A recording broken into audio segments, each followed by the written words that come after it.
Hello students, welcome to Academy Plus. I am Parul, your biology teacher. तो बच्चों, हम अपने प्रीवियस लेक्चर में डिस्कस कर रहे थे कुछ बेसिक इंट्रोडक्शन सेल के बारे में और फिर हमने सेल की डिस्कवरी के बारे में डिस्कस किया था एंड लास्ट लेक्चर में हमने सेल थ्योरी के बारे में पढ़ा था। तो आज हम उसी चैप्टर को कंटिन्यू करके कुछ और टॉपिक्स कवर करेंगे।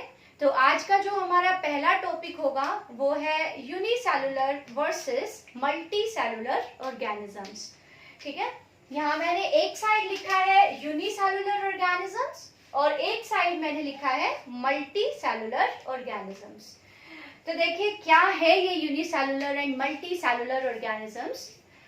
देखिए, जो भी ऑर्गेनिजम्स इस अर्थ पे पाए जाते हैं, जितने भी लिविंग ऑर्गेनिजम्स अर्थ पे हैं, उनको हमने दो कैटेगरीज में डिवाइड कर दिया।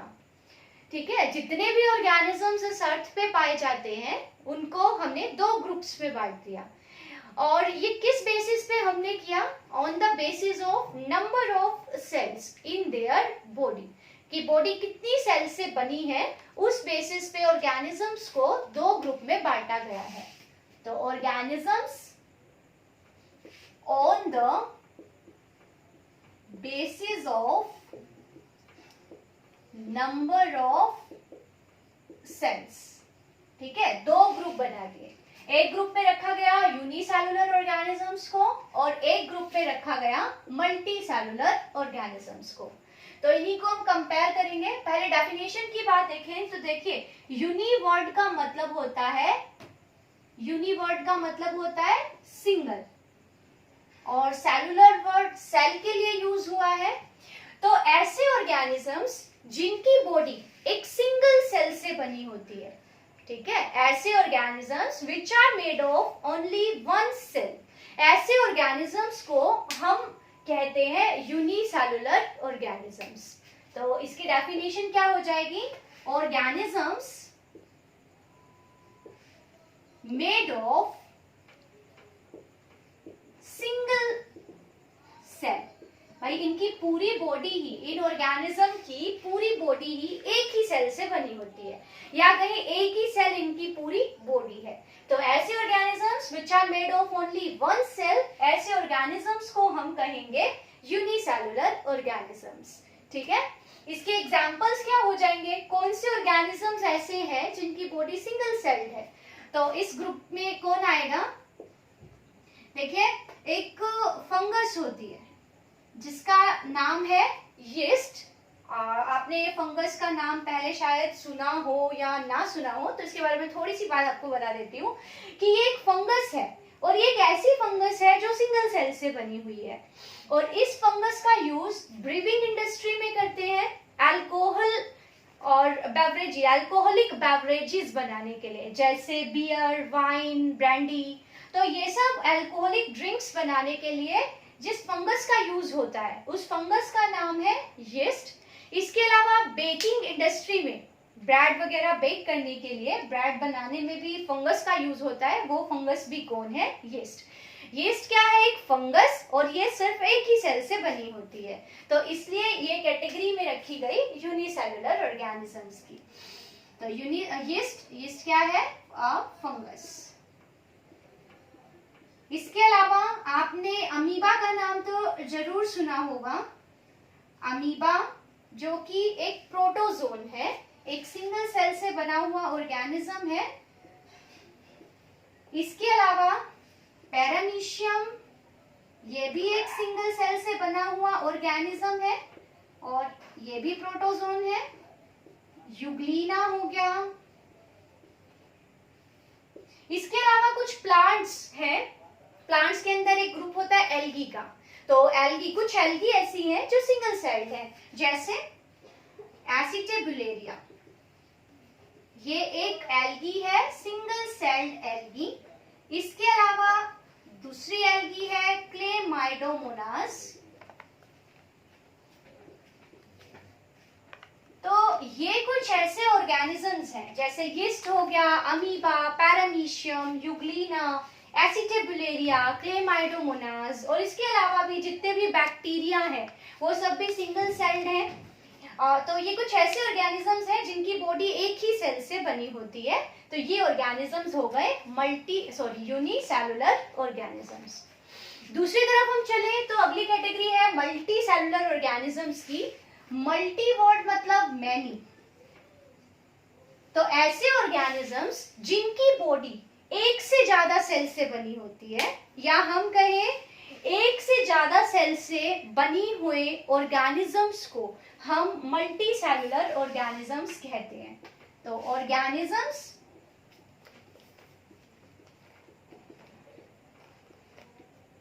having more than one cell in body, ऐसे ऑर्गेनिज्म जिनकी बॉडी में एक से ज्यादा सेल होती है वो होते हैं मल्टी सेलुलर ऑर्गेनिजम्स। ओके, तो इस ग्रुप में कौन आएगा? यूनिसेलुलर को छोड़ दीजिए, तो बाकी जितने भी ऑर्गेनिजम्स बचे, majority of organisms on this earth are multicellular organisms. इस कैटेगरी में आ गई फंजाई, हमने यीस्ट को छोड़ दिया। यीस्ट को हमने, क्योंकि वो सिंगल सेल से बनी है, तो उसको रखा हमने यूनिसेलुलर ऑर्गेनिजम्स की कैटेगरी में। फंजाई के अलावा जितने भी प्लांट्स हैं, कुछ यूनिसेलुलर एल्गी हैं, जैसे मैंने यहाँ लिखा एसिटेबुलेरिया हो गया, क्लेमाइडोमोनास हो गया, तो ये कुछ यूनिसेलुलर एल्गी हैं। बाकी जितने भी प्लांट्स हैं वो सब कैसे हैं? Multi cellular. जितने भी एनिमल्स हैं वो सब भी मल्टी सेलुलर होते हैं।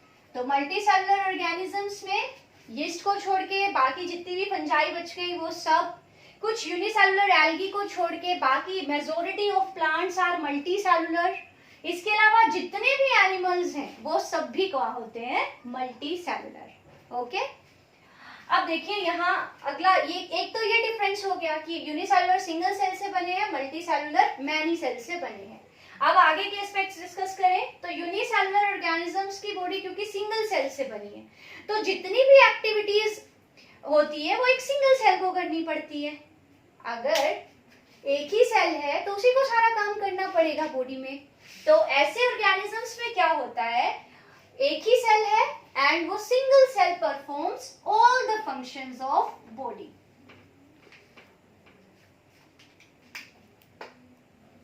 Single cell performs all the functions. जैसे फॉर एग्जाम्पल अगर हम अमीबा को डिस्कस करें तो amoeba is a unicellular organism.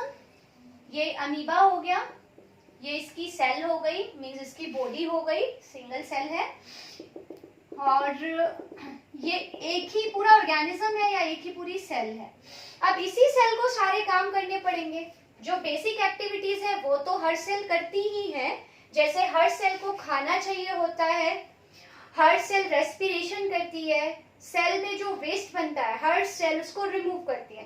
तो कुछ बेसिक एक्टिविटीज तो हर सेल परफॉर्म करती है, लेकिन यहाँ पे बेसिक एक्टिविटीज के अलावा भी जितनी भी एक्टिविटीज होंगी जो एक ऑर्गेनिज्म परफॉर्म कर रहा है वो यहाँ पे इसी सेल को करनी पड़ेगी। जैसे बेसिक एक्टिविटीज में इसी सेल को न्यूट्रिशन मींस इसी सेल को खाने का अपटेक करना है, उससे एनर्जी प्रोड्यूस करनी है। ये सेल रेस्पिरेशन भी करेगी, इसी सेल को एक्सक्रीशन भी करना है, ये सेल ग्रोथ भी करेगी। तो ये तो कुछ ऐसी चीजें हो गई बेसिक एक्टिविटीज जो हर सेल परफॉर्म करती है।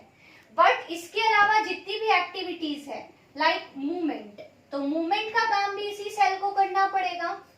जो रिप्रोडक्शन का काम है, नए ऑर्गेनिज्म प्रोड्यूस करने का जो काम है वो भी इसी सेल को करना पड़ेगा। तो जितने भी एक्टिविटीज है वहां यहाँ पे इसी सेल को करनी पड़ेगी। ओके, तो यहाँ पे क्या हुआ, यूनिसेलुलर ऑर्गेनिजम्स में जितनी भी एक्टिविटीज है जो ऑर्गेनिज्म परफॉर्म कर रहा है वो एक्चुअली एक यही सेल परफॉर्म कर रही है। जबकि मल्टी सेलुलर ऑर्गेनिजम्स में क्या होता है, क्योंकि बॉडी बहुत सारी सेल से बनी हुई है तो बेसिक एक्टिविटीज तो हर सेल करेंगी ही, लेकिन उसके अलावा जो अदर एक्टिविटीज है वो उसके लिए सेल्स अपने फंक्शंस डिवाइड कर लेती हैं। जैसे हर सेल डिसाइड कर लेती है कि उसको क्या करना है। कुछ सेल्स ऐसी हैं जो मूवमेंट के लिए स्पेसिफाइड हो जाती हैं, कुछ ऐसी है जो रिप्रोडक्शन में अपना रोल प्ले करेंगी। तो यहाँ पे क्या होता है, जैसे एक मल्टी सेलुलर ऑर्गेनिज्म की बॉडी क्योंकि बहुत सारी सेल से बनी है, तो बेसिक एक्टिविटीज के अलावा जितनी भी अदर एक्टिविटीज हैं उनके बीच में सेल्स अपना बंटवारा कर लेती हैं। इट मींस अपने अपने फंक्शंस को वो डिवाइड कर लेती हैं। फॉर एग्जांपल हम अपनी ही बॉडी की बात करें तो हमारी बॉडी में जो मूवमेंट का काम होगा वो मसल सेल्स करेंगी। मींस मसल सेल्स बॉडी में मूवमेंट कराएंगी। जो सिग्नल्स का ट्रांसमिशन है, सिग्नल ट्रांसमिशन, इट मींस हमारी बॉडी पार्ट से हमारे ब्रेन तक जो सिग्नल्स को लेके जाने का काम है वो काम या हमारी बॉडी में कौन प्ले करेंगी? नर्व सेल्स या न्यूरॉन्स प्ले करेंगी। ओके, तो इसी तरह से जो गैमेट्स बनाने का मतलब रिप्रोडक्टिव सेल्स हैं जो रिप्रोडक्शन में पार्टिसिपेट करेंगी। रिप्रोडक्शन के लिए हमारी बॉडी में स्पेसिफाइड सेल्स हैं जिनको हम कहते हैं जर्म सेल्स। तो हम यहाँ क्या देख रहे हैं कि मल्टी सेलुलर ऑर्गेनिजम्स में जो सेल्स हैं वो कुछ बेसिक एक्टिविटीज सभी परफॉर्म करेंगी, लेकिन बाकी एक्टिविटीज के लिए वो अपने फंक्शंस बांट लेंगी। मतलब वो डिसाइड कर लेंगी कि इस सेल को क्या करना है, इस सेल को क्या करना है। और इस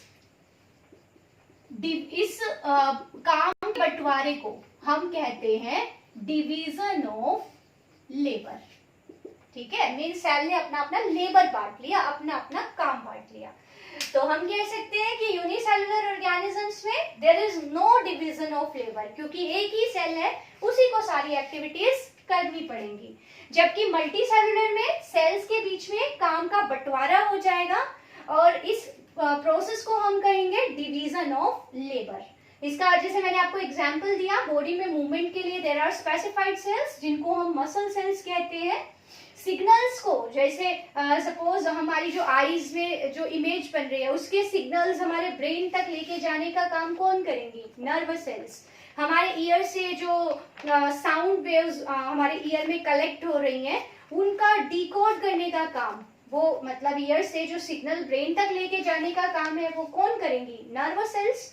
इसके अलावा रिप्रोडक्शन में जो सेल्स पार्टिसिपेट करेंगी, जो गैमेट्स बनाएंगी, वो हो गई जर्म सेल्स। तो इस तरह से there is division of labour. Okay, जबकि यहाँ यूनिसेलुलर ऑर्गेनिजम्स में ऐसा नहीं होता।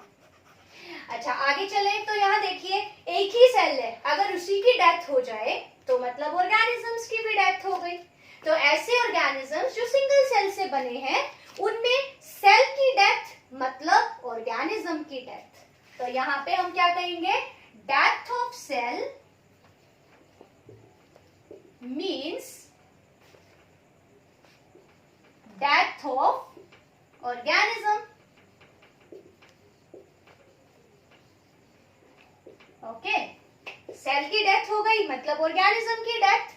जबकि मल्टी सेलुलर ऑर्गेनिजम्स में क्या होता है कि कुछ सेल्स हैं जो डाई हो जाती है, मर जाती हैं, और उनको रिप्लेस करने के लिए बॉडी में न्यू सेल्स बनती रहती हैं। जैसे हम अपनी बॉडी की बात ही कर लें तो हमारे ब्लड में सेल्स होती है आरबीसीज, जिनका life span on an average 120 days का होता है। तो 120 डेज के बाद जो पुरानी आरबीसी मर गई हैं उनके बदले ब्लड में नई आरबीसीज बन जाती है, और वो आरबीसी बनाने का काम हमारी बोन मैरो की सेल्स ने ले लिया। तो मैं क्या कहना चाह रही हूँ यहाँ से कि जो मल्टी सेलुलर ऑर्गेनिजम्स हैं वहां पे जो डेड सेल्स हैं जिनका लाइफ स्पैन पूरा हो चुका है उनको रिप्लेस करने के लिए बॉडी में सेल्स बन जाती है, नई सेल्स। तो यहाँ पे death of cell means no death of organisms. Okay, तो ये कुछ बेसिक डिफरेंस हमने यहाँ पढ़े यूनिसेलुलर और मल्टी सेलुलर ऑर्गेनिजम्स में। एक बार मैं वो फिर से आपको रिपीट कर देती हूँ। ऑर्गेनिज्म जितने भी अर्थ पे हैं they are divided into 2 categories, और किस बेसिस पे? नंबर ऑफ सेल्स, कि उनकी बॉडी कितनी सेल से बनी है। एक तरफ वो ऑर्गेनिज्म है जिनकी बॉडी एक सिंगल सेल से बनी है, और उन ऑर्गेनिजम्स को हम कहेंगे यूनिसेलुलर ऑर्गेनिजम्स। और दूसरी तरफ वो ऑर्गेनिजम्स हैं जिनकी बॉडी एक से ज्यादा सेल से बनी है, वो ऑर्गेनिजम्स हो गए मल्टी सेलुलर ऑर्गेनिजम्स। अब क्योंकि यूनिसेलुलर ऑर्गेनिज्म सिंगल सेल से बना है तो वहां पे उसी सेल को सारी एक्टिविटीज करनी पड़ेगी। Means there is no division of labour, काम का बंटवारा बंटवारा हम यहाँ पे नहीं कर सकते हैं। जबकि मल्टी सेलुलर ऑर्गेनिजम्स में स्पेसिफिक काम के लिए स्पेसिफिक सेल्स होंगी, मीन सेल्स अपने अपने फंक्शंस को अपने आपस में डिस्ट्रीब्यूट कर लेती हैं, और सेल्स स्पेशलाइज्ड फंक्शन करने के लिए अपने आप को अडेप्ट कर लेती है, अपने स्ट्रक्चर को उसी तरह से ढाल लेती है। तो ऐसा जो एक काम का बंटवारा हो गया सेल्स के बीच में, इसको हम कहते हैं डिवीजन ऑफ लेबर। ओके, अब यूनिसेलुलर में देखें तो एक ही सेल है, अगर उसी की डेथ हो गई तो मीन्स डेथ ऑफ ऑर्गेनिज्म। जबकि मल्टी सेलुलर में पुरानी सेल्स जो कि पुरानी हो गई है वो डेथ हो जाएगी उनकी, तो उनके बदले में बॉडी में नई सेल्स बन जाएंगी। अब एग्जाम्पल की बात करें तो यूनिसेलुलर ऑर्गेनिजम्स के एग्जाम्पल मैंने आपको बताए प्रोटिस्ट होते हैं। वो प्रोटिस्ट में जैसे आपके अमीबा हो गए, पैरामीशियम हो गए, यूक्लिना, क्लेमाइडोमोनास, यीस्ट हो गई जो कि एक यूनिसेलुलर फंगस है, तो एसिटिब्यूलेरिया हो गई जो कि एक एल्गी है। तो ऐसे ऑर्गेनिजम्स हैं यूनिसेलुलर, और बाकी मोस्ट ऑफ द ऑर्गेनिज्म जैसे जितनी भी फंजाई हैं यीस्ट को छोड़ के वो सब मल्टी सेलुलर हैं। कुछ सिंगल सेल्ड एल्गी को छोड़ के मोस्ट सारे जितने भी प्लांट्स हैं वो सब मल्टी सेलुलर हैं। जितने भी एनिमल्स हैं वो सब भी मल्टी सेलुलर होते हैं। ओके, तो आज के लेक्चर में हमने पढ़ा यूनिसेलुलर और मल्टी सेलुलर। आपके डाउट्स के लिए आप कमेंट कीजिए जरूर, और आगे के वीडियोस में हम सेल के स्ट्रक्चर के बारे में, शेप एंड साइज के बारे में पढ़ेंगे। तो आज के लिए इतना ही। Thank you so much.